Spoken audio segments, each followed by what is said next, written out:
पश्चिम महाराष्ट्र आणि कोकणात वादळी वाऱ्यासह पावसाने हजेरी लावली आहे। काही ठिकाणी गारांचा पाऊस बघायला मिळालाय।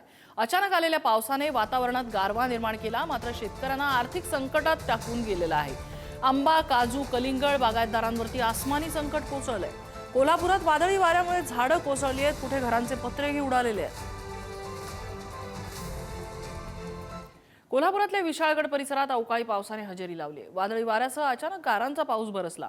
वादळी वाऱ्यामुळे पांढरेपाणी ते पावनखिंड दरम्यान झाडं कोलमडून पडल्यामुळे वाहतूक ठप्प झाली होती। घरांचे पत्रे आणि कौलं उडाल्यामुळे स्थानिकांचं मोठं नुकसानही झालंय।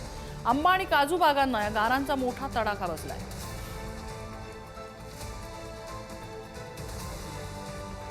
रत्नागिरीत सलग दुसऱ्या दिवशी अवकाळी पाऊस पडलाय। अवकाळी पावसाने ग्रामीण भागात आंबा बागायतदार धास्तावले। लांजा तालुक्यात सर्वाधिक पावसाच्या सरी बरसल्यात। अवकाळी पावसाच्या सरींमुळे वातावरणात गारवाही आलेला आहे।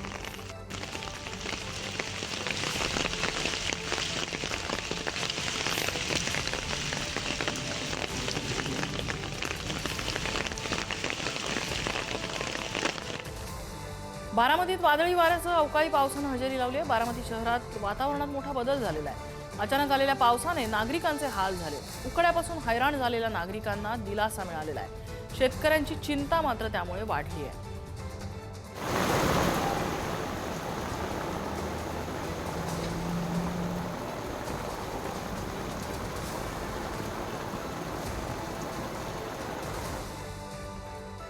साताऱ्याच्या पाटण तालुक्यातील कोयनानगर परिसराला पावसानं झोडपलंय। अवकाळी पावसामुळे नागरिकांची तारांबळ उडाली। पावसामुळे कलिंगड आणि आंब्याच्या पिकाचं मोठं नुकसान झालेलं आहे। अवकाळीमुळे शेतकऱ्यांना आर्थिक फटकाही बसतोय।